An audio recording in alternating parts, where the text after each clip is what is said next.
Salam alaikum. TP numéro 14, deuxième partie.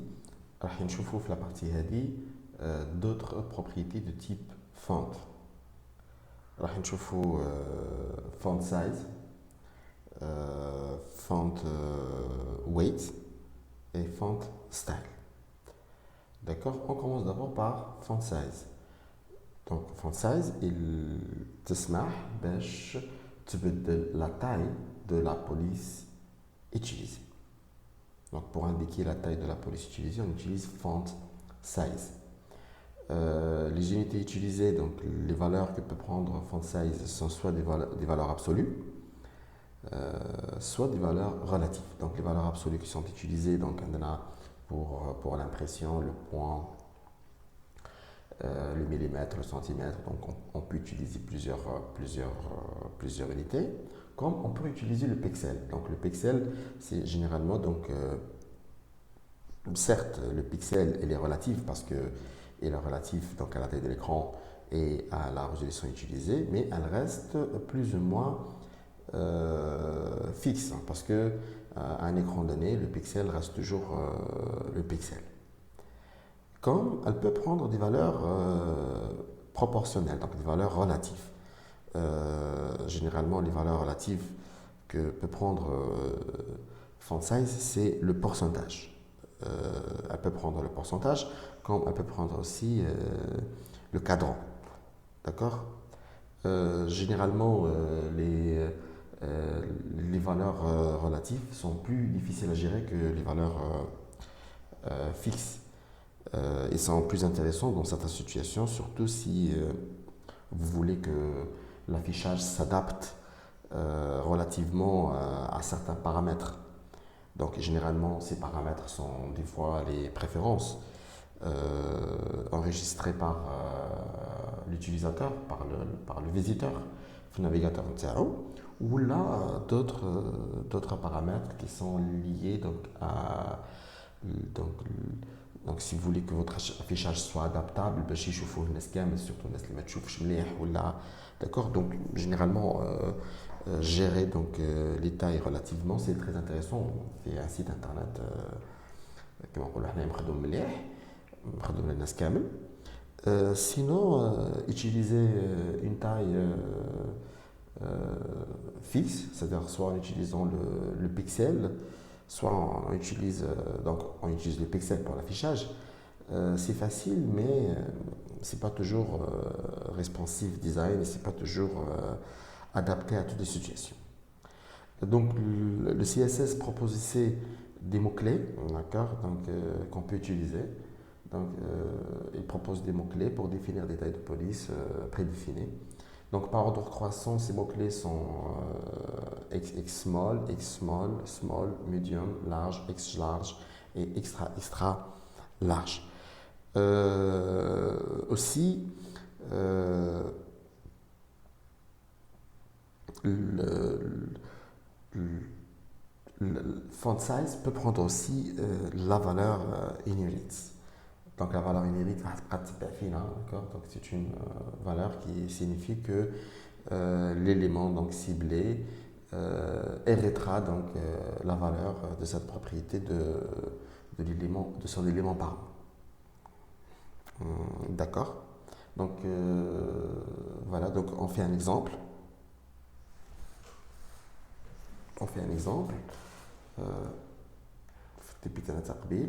Si par exemple on veut changer la taille si on veut changer par exemple la taille de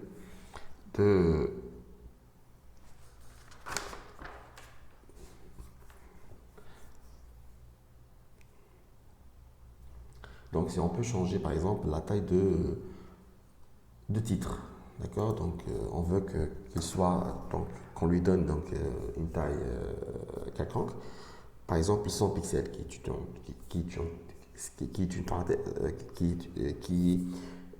une taille شوية كبيرة, d'accord. Donc font size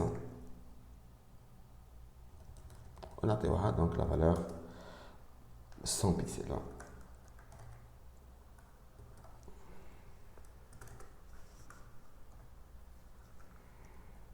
D'accord? Donc font size peut prendre des valeurs comme ça en fait. Voilà, on fait, on sauvegarde, on chauffe le résultat. Voilà, donc voici la taille d'origine. J'actualise. Donc, donc la taille 100 pixels, elle est un peu grande. D'accord? Vous voyez comment on peut échanger. Bien sûr, cette taille, elle est fixe, elle ne change pas. Hein. D'accord? C'est toujours 100 pixels. Hein. 100 pixels, c'est un peu énorme. On peut choisir 50.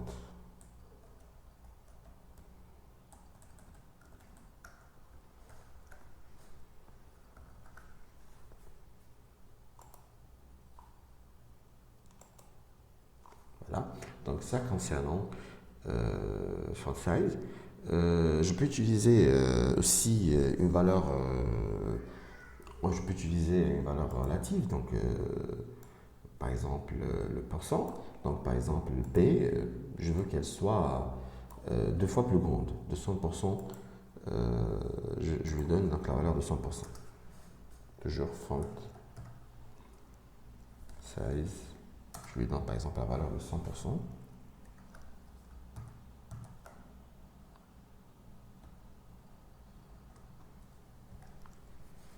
Voilà, je sauvegarde. Donc, vous voyez que le paragraphe a pris donc, une taille double de sa taille d'origine. Donc, en plus, en plus de ces deux unités, on peut utiliser d'autres. Hein. J'avais dit, donc, soit on utilise le point, soit on utilise d'autres unités fixes.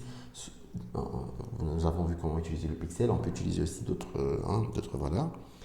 Le, le, d'autres valeurs relatives, donc le cadran, le EX, le EM.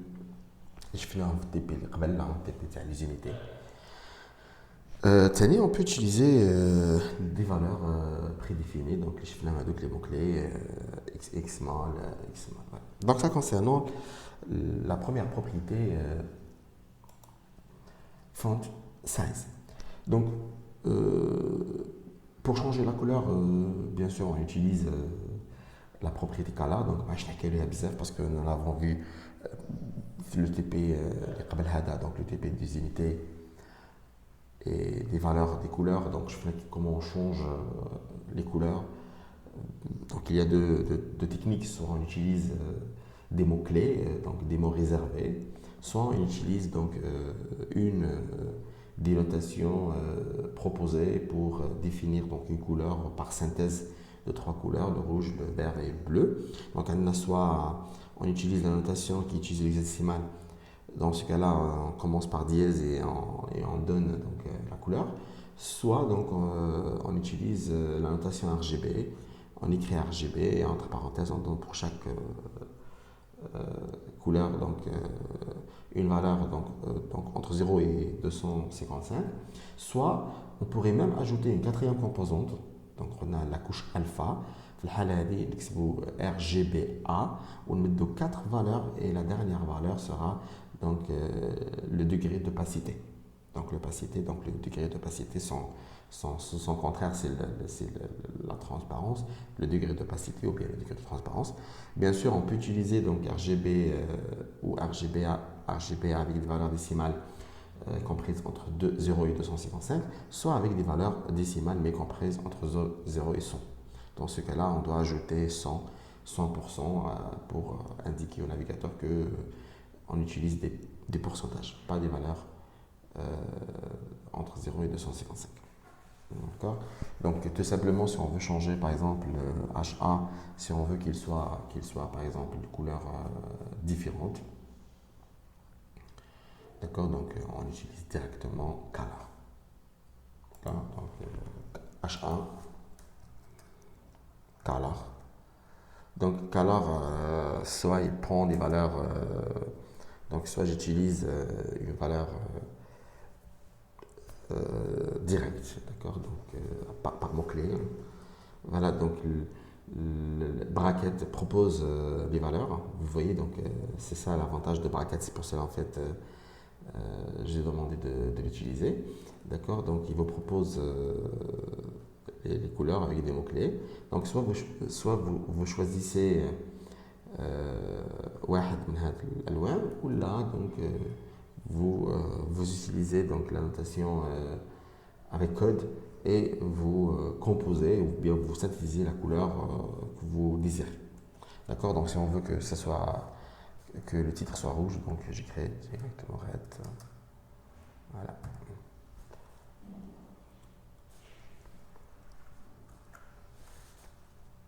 Là, vous voyez que le titre devient rouge. Voilà, donc voilà, par défaut il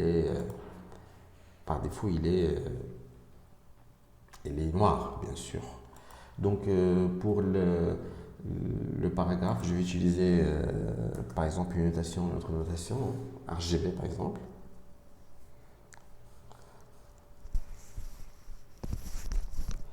D'accord, donc j'écris color.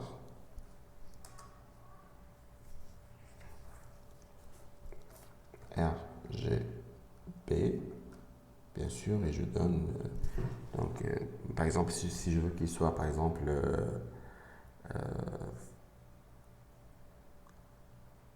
1 degré d'orange, donc pas l'orange mais 1 degré d'orange, donc l'orange c'est le rouge et le vert en fait, l'orange. Donc je vais donner par exemple 50%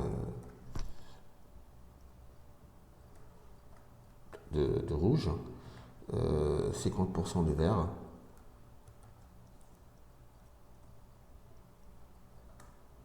et 0% de bleu. Je sais pas qu'est-ce que ça va être comme couleur. Mais c'est le mélange entre le rouge et le vert.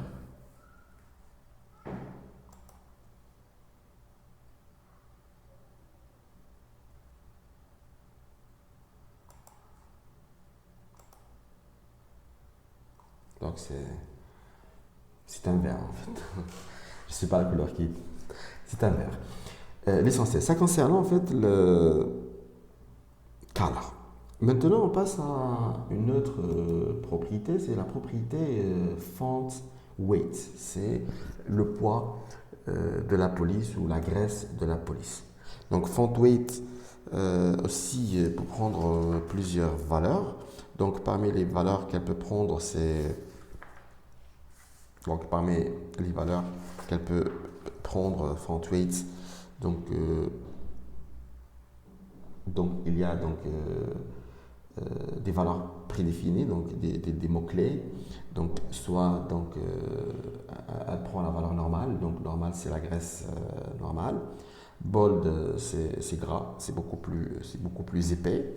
Donc la police devient beaucoup plus épaisse. Later, donc moins gras que la référence.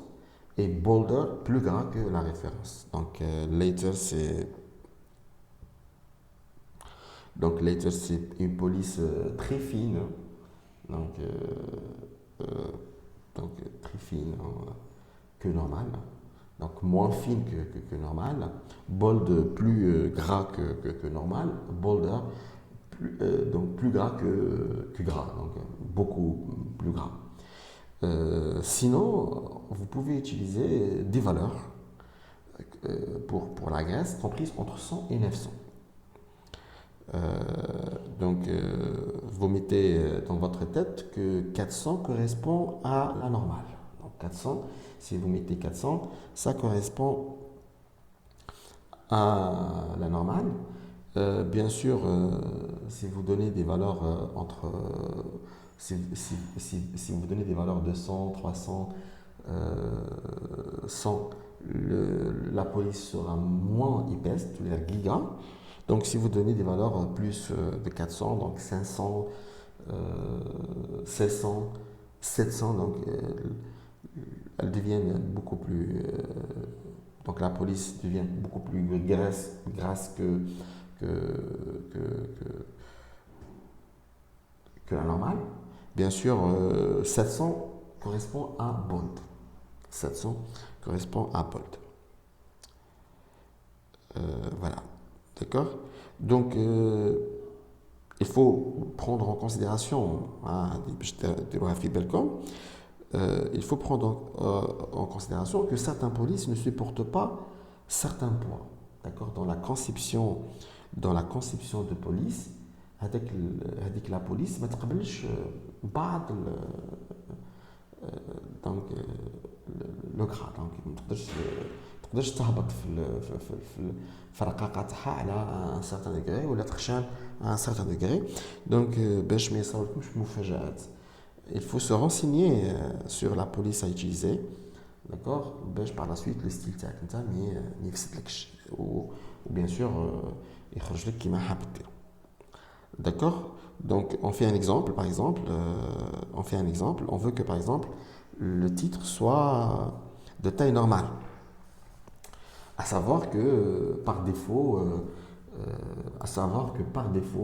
comme vous voyez ici, par défaut, le navigateur, le titre, il y a donc un poids, je suis khshin. D'accord? Maintenant, si je l'oblige à utiliser pour le titre H1 font weight,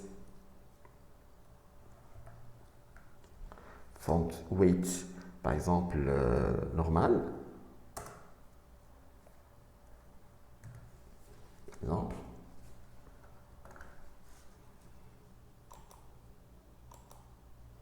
Donc, vous voyez que نقص شوية في l'épaisseur نتاعو.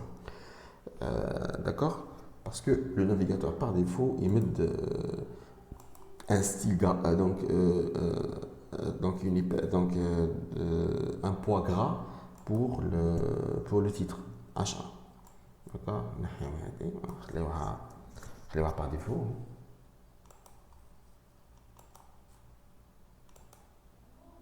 D'accord? نخليوها par défaut. Par exemple ici on a par exemple une valeur 900. Donc 900 c'est le plus épais. Hein. 900, par exemple, je donne la valeur 900 pour mon paragraphe. D'accord? Donc ici j'ai utilisé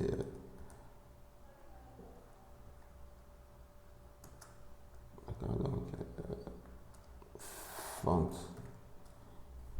weight. Par exemple la valeur 900. D'accord, donc vous voyez l'avantage de bracket, il vous propose les valeurs, donc cela va vous faciliter la programmation. Donc vous voyez les valeurs, donc il vous propose des valeurs entre 100 et 900, en plus des mots-clés, donc bold, bolder, inherit, later, normal. Donc inherit, donc on a inherit, donc inherit ça veut dire l'élément donc hérite la valeur de la propriété de l'élément parent. D'accord? On a 900 donc pour constater la différence. Donc CTRL S pour tout sauvegarder. Voilà, donc vous voyez que font weight qui à 900, donc il est devenu plus grand. Voilà, ça concernant font weight. Donc je prends le style de la police. Donc le style de la police, on peut le changer avec la propriété font style. Donc la propriété font style, donc elle peut prendre deux valeurs. Donc elle peut prendre trois valeurs. Normal, italique et oblique. Donc la valeur normale, donc le style donc reste normal, donc la police ne change pas. Italique, donc d'accord. Donc si vous voulez incliner votre écriture, vous utilisez donc la valeur italique pour font style. Oblique, c'est beaucoup plus incliné, c'est en quelque sorte penché. Mais le problème avec cette valeur, que des fois, le résultat est identique. C'est-à-dire si vous utilisez oblique ou vous utilisez italique, donc vous ne constatez pas une différence. Il faut prendre en considération, certains polices n'acceptent pas l'italique. C'est-à-dire ils ne s'inclinent pas. dans leur conception, ils ne s'inclinent pas, donc ils n'acceptent pas la valeur italique. Dans ce cas-là, si on veut forcer euh, leur inclinaison, si on veut qu'ils soient inclinés par la force, dans ce cas-là, on utilise la propriété oblique. D'accord. De la même façon, on fait un exemple. Si on veut incliner par exemple euh, le titre H1, donc j'utilise la propriété font style. D'accord, donc vous voyez, font style peut prendre italique, normal, oblique. Donc je vais utiliser par exemple italique et voir le résultat.